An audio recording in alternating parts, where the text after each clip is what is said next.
Hello students, welcome to institute of basic education. हमने आज का सेशन इस पे रखा है कि जो प्रीवियस ईयर के क्वेश्चंस हैं आपके जो आ चुके हैं यूपीएससी में, और हम उस पर डिस्कस करेंगे। आप तो चलिए स्टार्ट करते हैं। आप लोग आपकी स्क्रीन पे पहला क्वेश्चन आ रहा है, देखिए। With reference to water vapour which of the following statements is oblique are correct? Statement 1 है, it is a gas the amount of which decreases with altitude। और दूसरा स्टेटमेंट है, its percentage is maximum at the poles। देखिए, हमने class में discuss किया था, अगर आपको याद हो, ये हमारी अर्थ है।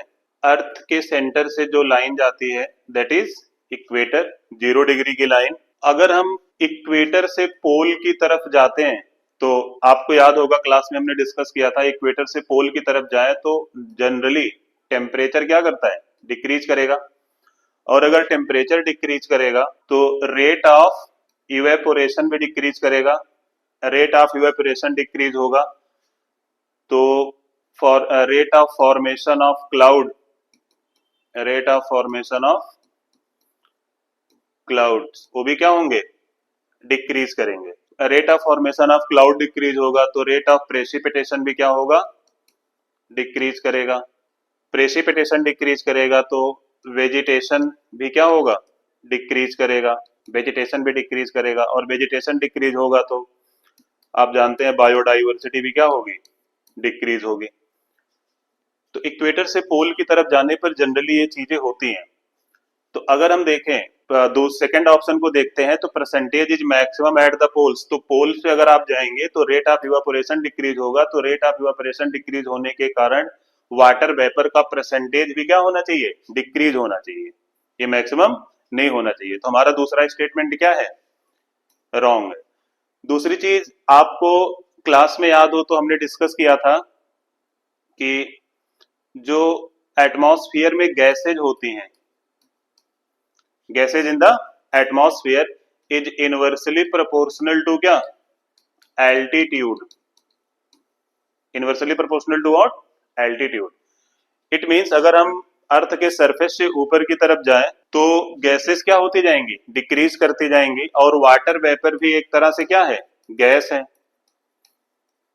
वाटर वेपर भी एक तरह से क्या है, गैस है। तो वाटर वेपर भी क्या होता जाएगा, डिक्रीज करेगा। तो स्टेटमेंट 1 इज करेक्ट। तो इससे ऑप्शन ए हमारा क्या होगा, सही होगा। चलिए अब दूसरे क्वेश्चन की तरफ आते हैं। दूसरा क्वेश्चन आप देखिए, ये क्वेश्चन जो है, अगर हम इसके कॉन्सेप्ट पे जाएंगे तो काफी लॉन्ग कॉन्सेप्ट इस पे चलेगा, और ये जो क्वेश्चन है ये आपका उससे रिलेटेड है, क्लाइमेटिक रीजन्स ऑफ वर्ल्ड। तो यहाँ पर आप देखिए, जो ये ऑप्शंस दिए गए, जो स्टेटमेंट दिए गए हैं, annual and daily range of temperature is low, precipitation occurs throughout the year and precipitation varies between 50 centimetre to 250 centimetres. तो आप लोग अगर क्लाइमेटिक रीजन्स ऑफ वर्ल्ड पढ़े हैं तो इसका आंसर कर पाएंगे। देखिए इसका जो है that is marine west coast climate है, मरीन वेस्ट कोस्ट क्लाइमेट। और इसको हम क्लास में डिस्कस करेंगे इस पर, जब हम क्लाइमेटिक रीजन्स ऑफ वर्ल्ड पढ़ेंगे तो वहां पर देखेंगे। और ये क्लाइमेटिक रीजन ऑफ वर्ल्ड से रिलेटेड क्वेश्चन है, और ये बहुत ही ज्यादा इंपॉर्टेंट होते हैं। ऐसे क्वेश्चंस आपके एग्जाम में भी आते हैं, और अरुणाचल प्रदेश पीसीएस के भी एग्जाम में ऐसे बहुत सारे क्वेश्चंस आ चुके हैं यहाँ से। नेक्स्ट क्वेश्चन की तरफ आते हैं। With reference to Coriolis force which of the following statement is oblique are correct? It increases with increase in wind velocity, it is maximum at the poles and is absent at the equator। अब अगर आपने देखा होगा कि wind is controlled by 4 forces. पहला force आपने देखा था, याद करो आप क्लास में, पीजीएफ, प्रेशर ग्रेडियंट फोर्स। अब मैं उतना डिटेलिंग में नहीं जाऊंगा, लेकिन आपको अगर पता होगा, प्रेशर ग्रेडियंट फोर्स क्या करता है, विंड की डायरेक्शन को बताता है। प्रेशर ग्रेडियंट फोर्स क्या बताता है, विंड की डायरेक्शन। दूसरा फोर्स हमने देखा था फ्रिक्शन, और फ्रिक्शन जो है विंड की स्पीड को डिटरमिन करता है। और थर्ड इज कोरियोलिस फोर्स, याद हो तो कोरियोलिस फोर्स विंड के डिफ्लेक्शन को डिटरमिन करता है। Fourth is centripetal force and centrifugal force, centripetal force और सेंट्रीफ्यूगल फोर्स। तो सेंट्रीपिटल और सेंट्रीफ्यूगल फोर्स याद करो तो विंड को सर्कुलेशन में ले आते हैं, जिससे आप साइक्लोन और एंटी साइक्लोन की कहानी पढ़ते हो। और अगर आप देखो यहाँ पर फ्रिक्शन जो क्वेश्चन है, ये फ्रिक्शन और कोरियोलिस फोर्स का कॉम्बिनेशन है। आप जानते हैं अर्थ के सरफेस पे अगर आप नॉर्दर्न हेमिस्फीयर में देखें तो northern hemisphere is dominated by mountain, vegetation, man made structure, जिसके कारण नदर्न हेमिस्फीयर पे फ्रिक्शन क्या होता है, ज्यादा होता है। और जैसे जैसे हम अर्थ के सरफेस से ऊपर की तरफ जाए तो फ्रिक्शन क्या होता जाएगा, कम होता जाएगा। और अगर फ्रिक्शन कम होता जाएगा तो विंड की स्पीड क्या होती जाएगी, बढ़ती जाएगी। और अगर विंड की स्पीड बढ़ती जाएगी तो उसमें डिफ्लेक्शन ज्यादा होगा। यानी आप देखेंगे जैसे जैसे फ्रिक्शन कम होगा तो कोरियोलिस फोर्स उस पर बढ़ता जाएगा। आपको याद हो क्लास में तो हमने बताया था कि सपोज करो कि ये पीजीएफ की डायरेक्शन है, याद है, हाई प्रेशर से लो प्रेशर की तरफ पीजीएफ की डायरेक्शन होती है। जिधर पीजीएफ की डायरेक्शन होगी उधर विंड की डायरेक्शन होगी। यानी विंड हाई प्रेशर से लो प्रेशर की तरफ जाना चाहिए। अगर आप नॉर्दर्न हेमिस्फीयर में है, हाई प्रेशर से लो प्रेशर की तरफ जाएगा, लेकिन कोरियोलिस विंड को किधर करेगा, राइट साइड डिफ्लेक्ट करता है। और ये हमारा कोरियोलिस फोर्स विंड को क्या कर रहा है, डिफ्लेक्ट कर रहा है राइट साइड। लेकिन जैसे जैसे हम ऊपर की तरफ जाएं तो फ्रिक्शन कम होता जाएगा, डिफ्लेक्शन क्या होता जाएगा, बढ़ता जाएगा बढ़ता जाएगा बढ़ता जाएगा। और एक टाइम ऐसा आ जाएगा कि विंड जो है लैटिट्यूड के ही क्या हो जाएगी, पैरेलल हो जाती है।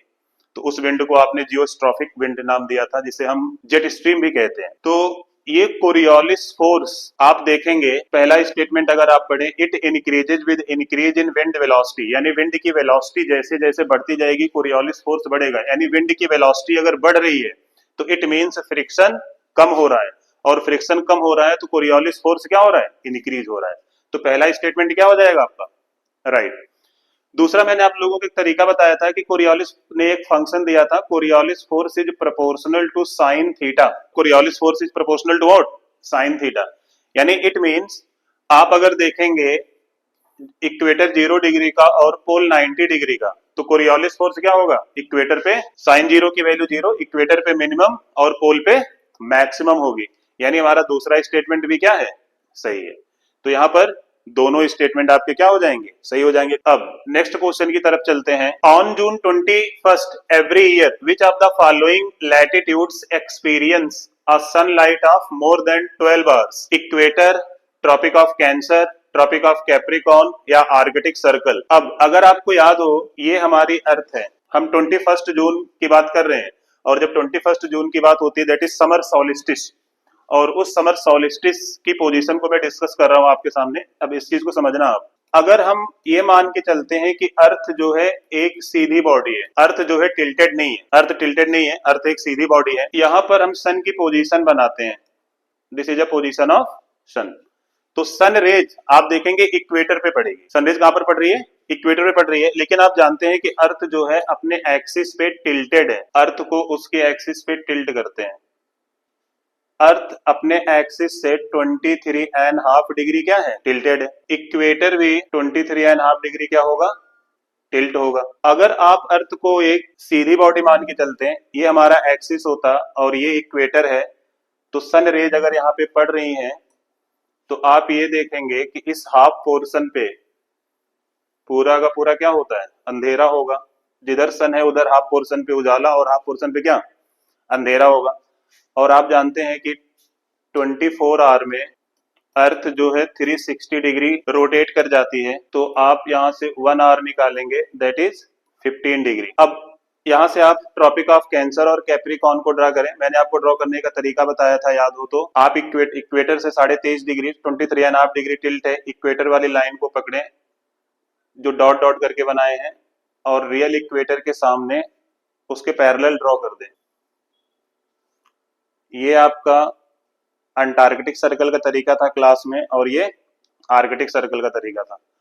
अब आप यहाँ पे देखें, ये 0 डिग्री की लाइन इक्वेटर, इक्वेटर का हाफ सर्कल, हाफ सर्कल अंधेरे में और हाफ सर्कल उजाले में। और आप जानते हैं कि हाफ सर्कल कितने आर का होगा, यहां से निकालेंगे तो 12 R is equal to 180 degree. तो इस हाफ सर्कल इक्वेटर पे आप देखेंगे कि 12 आर का डे आपको मिलेगा। जैसे आप कैंसर पे पहुंचेंगे, कैंसर पे आप देखेंगे 21 जून को सन रेज कैंसर पे गिर रही है, तो कैंसर का हाफ सर्कल उजाले में है और हाफ से ज्यादा भी उजाले में है, तो अगर हम इसे 30 डिग्री भी उजाले में मान लेते हैं तो आप देखेंगे कि 12 आवर तो उजाले में है प्लस 30 डिग्री और उजाले में, यानी 2 आवर और उजाले में है, तो आपको यहाँ पर 14 आवर मिलेगा। और आपका ये आर्कटिक सर्कल 24 आवर कंप्लीट उजाले में है, तो यहाँ पर 24 आवर का डे मिलेगा। तो क्वेश्चन देखिए बहुत ही लॉजिकल क्वेश्चन है, कह रहा है कि 21 जून को एवरी ईयर कौन से लैटिट्यूड पे जो डे मिलेगा 12 आवर से ज्यादा होना चाहिए, तो 12 आवर से ज्यादा होना चाहिए, तो आप देखेंगे कैंसर पे और आर्कटिक सर्कल पे। तो ट्रॉपिक ऑफ कैंसर आपको यहाँ से ऑप्शन में मिल जाएगा और आर्कटिक सर्कल आंसर में मिल जाएगा, तो यहाँ से आपके 2 and 4 सही हो जाएंगे, दैट इज ऑप्शन डी। तो इस क्वेश्चन को भी आसानी से कर सकते थे आप। Question number 5, the atmosphere is heated more by incoming solar radiation than by terrestrial radiation. और statement 2, carbon dioxide and other greenhouse gases in the atmosphere are good absorbers of long wave radiation. तो देखिए ये भी climatology से ही question है, आप इसका answer कर सकते हैं। तो अगर आपको याद हो हमने क्लास में डिस्कस किया था, चलिए मैं डिस्कस कर देता हूं इस क्वेश्चन को। The atmosphere is heated by more by incoming solar radiation than by terrestrial radiation. अब अगर आपको याद हो ये हमारी अर्थ है, अर्थ के सरफेस पे जब सन रेज आ रही है, this is incoming solar radiation, ये सोलर रेडिएशन है। और आप जानते हैं कि जो सोलर रेडिएशन की जितनी एनर्जी पर यूनिट टाइम और पर यूनिट एरिया में जो रिसीव होती है दैट इज कॉल्ड इंसोलेशन। अब इस सोलर रेडिएशन आप और अर्थ को कंपेयर करिए, तो सोलर जो अर्थ है according to law of radiation hotter body have shorter wavelength. जो बॉडी जितनी ज्यादा गर्म होती है उसकी वेवलेंथ तरंग दैर्घ्य क्या होती है उतनी ही शॉर्टर होती है। सोलर रेडिएशन, तो सोलर रेडिएशन की आप अगर यहाँ पे देखेंगे तो लैम्डा, इसका लैम्डा मिनिमम होगा, तरंग दैर्घ्य वेवलेंथ मिनिमम होगा। और जब ये इंसोलेशन अर्थ के सरफेस पे आएगा तो अर्थ कुछ ना कुछ अमाउंट रिसीव कर लेती है, एब्जॉर्ब कर लेती है। सपोज करो 51 यूनिट अर्थ ने एब्जॉर्ब कर लिया। और according to law of radiation a good absorber also a good emitter, तो ये अर्थ एमिट करेगी। तो जो अर्थ एमिट करती है that is called terrestrial radiation. और टेरेस्ट्रियल रेडिएशन का जो लैम्डा होता है कंपैरेटिवली वो सन के रेडिएशन से क्या होगा, ज्यादा होगा, क्योंकि हॉटर बॉडी है शॉर्टर वेवलेंथ।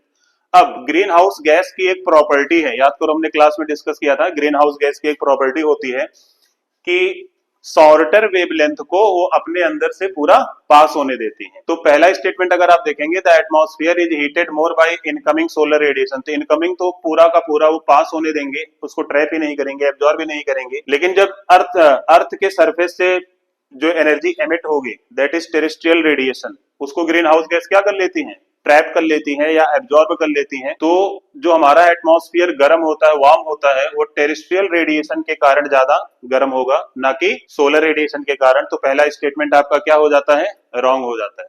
दूसरी चीज, carbon dioxide and other greenhouse gases in the atmosphere are good absorber of long wave radiation. तो टेरेस्ट्रियल रेडिएशन कैसे होती है, लॉन्ग वेव रेडिएशन की होती है, तो उनको क्या कर लेगी, एब्जॉर्ब कर लेगा। कार्बन डाइऑक्साइड और ग्रीन हाउस गैस की प्रॉपर्टी ही होती है कि लॉन्ग वेव रेडिएशन को क्या करते हैं, वो एब्जॉर्ब कर लेते हैं।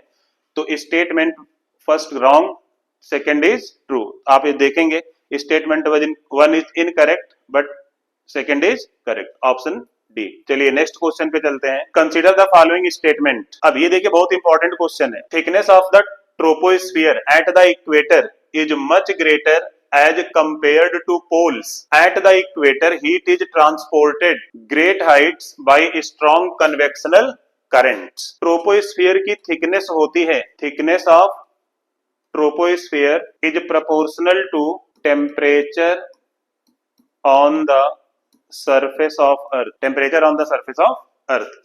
यानी अगर अर्थ के सरफेस का जहां टेम्परेचर ज्यादा होगा वहां पर कन्वेक्शन ज्यादा होगा, यानी वहां की जो एयर होंगी वो गर्म होंगी, और जब एयर वार्म होंगी तो क्या करेंगी, ऊपर राइज करेंगी, जिसके कारण से ट्रोपोस्फियर की थिकनेस क्या होती है, जहां टेम्परेचर ज्यादा होता है वहां ज्यादा होगी। और जहां पर टेम्परेचर कम होगा वहां पर कन्वेक्शन नहीं होगा, और अगर वहां पे कन्वेक्शन नहीं होगा तो एयर क्या करेगी, एयर वहां पे कॉन्ट्रैक्ट होगी, नीचे की तरफ आएगी, यानी थिकनेस वहां कम होगी। तो इस तरह से आप देखेंगे कि thickness of troposphere at the equator is much greater as compare to pole. तो पहला स्टेटमेंट करेक्ट हो जाता है, at the equator heat is transported to great heights by strong convectional currents. तो दूसरा भी सही है और दूसरा पहले को एक्सप्लेन भी करता है। तो यहां पर आप देखेंगे statement 1 and statement 2 are correct, statement second explain statement first, तो ये आपका करेक्ट हो जाएगा। क्वेश्चन नंबर 7, अब क्वेश्चन नंबर 7 है जियोमॉर्फोलॉजी से क्वेश्चन था। अभी हम यहाँ तक वोल्केनिज्म तक नहीं पहुंचे, लेकिन इसमें जो है pyroclastic debris, S and dust, nitrogen compound और सल्फर कंपाउंड, ये सभी वोल्केनिक इरप्शन में क्या होते हैं, बाहर निकलते हैं। तो इसके चारों करेक्ट हैं। अब ये क्लास में डिस्कस नहीं हुआ है, जब वोल्केनिज्म हम पढ़ेंगे तो आप इसका आंसर कर पाएंगे, but option D is correct. Which of the following is oblique are correct inference oblique inferences from isothermal maps in the month of January. ध्यान रखना, मंथ ऑफ जनवरी के regarding this question is asked. और यहाँ पे isotherm deviate to the north over the ocean and to the south over the continent. The presence of cold ocean currents, Gulf Stream and North Atlantic drift make the North Atlantic Ocean colder and the isotherm bend towards the north. अब देखिए, अगर आप oceanography अभी हम discuss नहीं किए हैं, लेकिन आप लोगों को क्लाइमेटोलॉजी में याद हो तो मैंने आइसोथर्म बताया था। तो अगर आपको आइडिया होगा, मंथ ऑफ जैन की बात कर रहे हैं हम, ये हमारी अर्थ है, अर्थ के सेंटर से जो लाइन जाती है वो क्या है, इक्वेटर। और हम जैन मंथ में आइसोथर्म को देख रहे हैं। अगर हम एक हाइपोथेटिकल डायग्राम बनाएं, याद आ रहा होगा आपको, इधर हम कॉन्टिनेंट और इधर ओशन की बात करते हैं। मैंने आपको इसमें एक तरीका बताया था, अगर आप वो तरीका लगाएंगे, वार्मर एरिया में आइसोथर्म पोल की तरफ बेंड हो जाता है और कोल्डर एरिया में आइसोथर्म इक्वेटर की तरफ बेंड हो जाता है। तो जैन के मंथ में है, और जैन के मंथ में आप बताओ कि कॉन्टिनेंट ज्यादा वार्म होगा या ओशन ज्यादा वार्म होगा। तो जैन के मंथ कैसा है, विंटर। और विंटर सीजन में आप जानते हैं कि ओशन कंपैरेटिवली लैंड से क्या होगा, गर्म होगा। अगर स्पेसिफिक हीट वाला आप कॉन्सेप्ट अप्लाई करेंगे कि वाटर की स्पेसिफिक हीट, देखो इसको मैं डिस्कस कर दे रहा हूं। विंटर के मंथ में अगर हम ओशन में देखें, ओशन, तो ओशन कंपैरेटिवली क्या होगा, कॉन्टिनेंट से गर्म होगा। और जब आइसोथर्म आप ड्रॉ करोगे, सपोज करो आप ओशन में हो, तो ओशन अगर वार्मर है, जो आप केवल कॉन्सेप्ट अप्लाई करो, ओशन वार्मर है, तो वार्मर एरिया में अगर आप हो तो आप पोल की तरफ बेंड कर जाओगे, और अगर आप पोल की तरफ बेंड कर रहे हो तो नॉर्थ की तरफ जा रहे हो।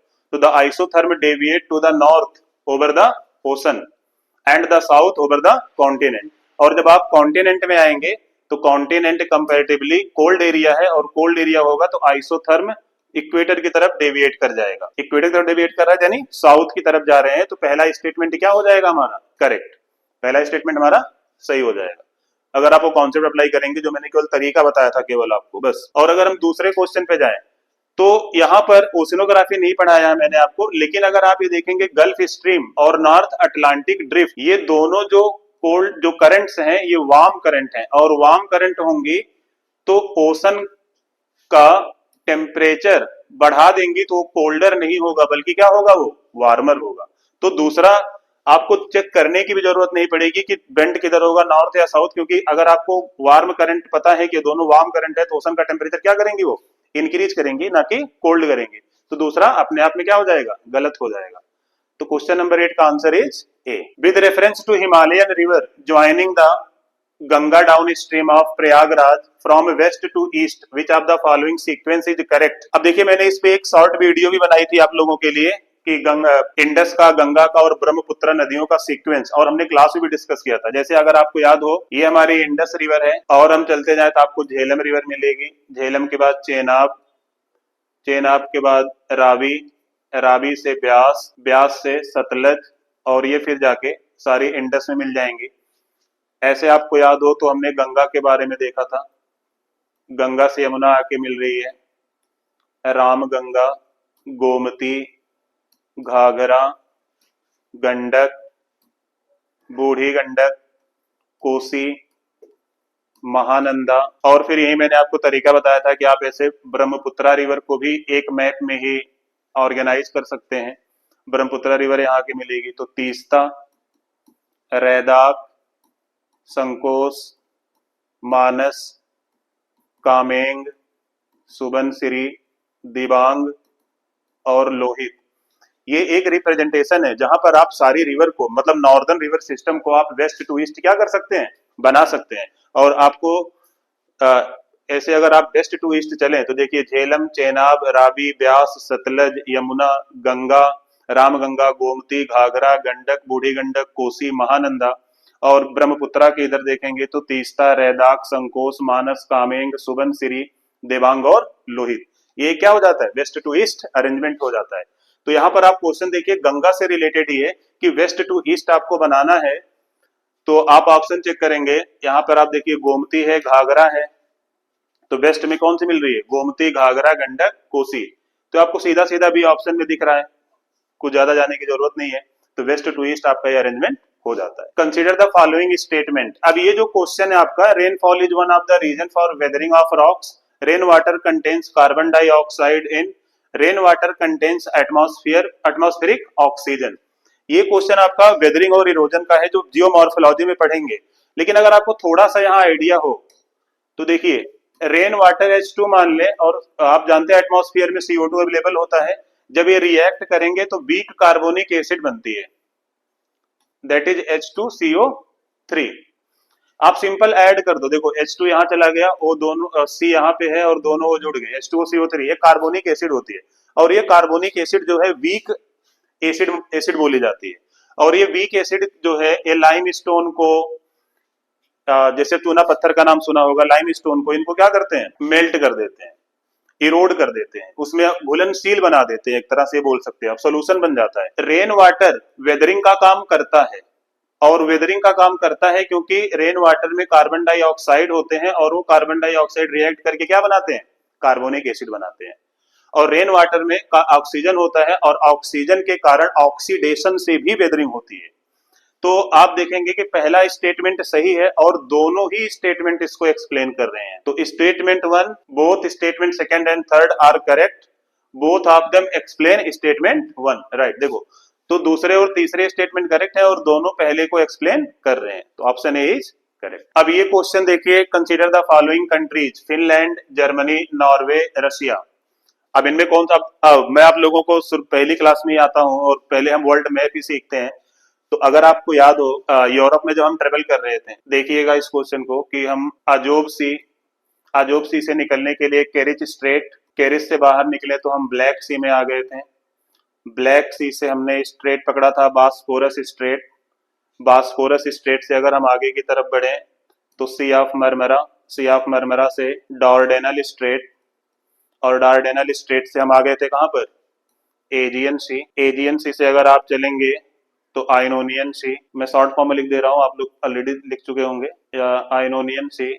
और आइनोनियन सी से आपको याद हो तो स्टेट हमने कौन सा लिया था, स्टेट ऑफ मेसिना से हम बाहर निकलेंगे टायरेनियन सी से हम आगे गए थे स्टेट ऑफ बोनीफेसियो से मेडिटरेनियन सी से जिब्राल्टर स्ट्रेट, और जिब्राल्टर स्ट्रेट से हम बाहर निकले थे तो अटलांटिक ओशन, और अटलांटिक ओशन से आप याद करेंगे दो टाइप तरफ जा सकते थे, एक इंग्लिश चैनल, डोवर स्ट्रेट, और डोवर स्ट्रेट होते हुए नॉर्थ सी में पहुंचे थे। अब याद आ रहा होगा नॉर्थ सी कहाँ है शायद, तो जब आप नॉर्थ सी में जाएंगे तो वहां पर आपने देखा था कि नॉर्थ सी से बॉर्डर शेयर कर रहा था जर्मनी, और नॉर्थ सी से बॉर्डर कर रहा था नॉर्वे।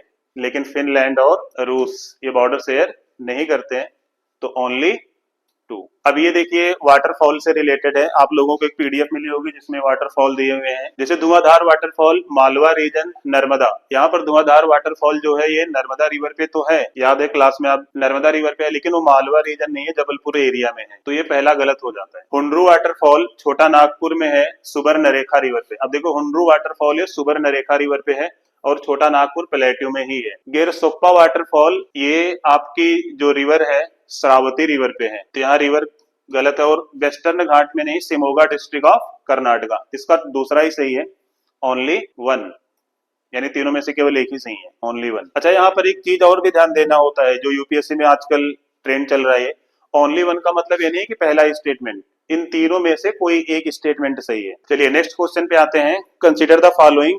अब यहाँ पर देखिए एक तरफ रीजन का नाम दिया है, दूसरी तरफ माउंटेन का नाम दिया है, और फिर उसकी प्रॉपर्टी दी। आप यहाँ पर देखें central Asia, Europe, north America और साउथ अमेरिका। अब अगर आपको याद हो तो हमने क्लास में जब जियोलॉजिकल टाइम स्केल पढ़ा था, तो जियोलॉजिकल टाइम स्केल में आपने देखा था ये सारे माउंटेन मिल जाएंगे। जब जियोलॉजिकल टाइम स्केल में गए थे तो आपको याद आ रहा होगा, या मैं थोड़ा याद दिलाता हूँ आपको। याद है pre Cambrian era, pre Cambrian के बाद हम कहाँ गए थे, फेनेरोजोइक में। फेनेरोजोइक को हमने 3 पार्ट में क्लासिफाई किया था, पैलियोजोइक, मेसोजोइक और सेनोजोइक। प्री कैम्ब्रियन को हमने 3 पार्ट में डिवाइड किया था, हैडन, आर्कियन और प्रोटेरोजोइक।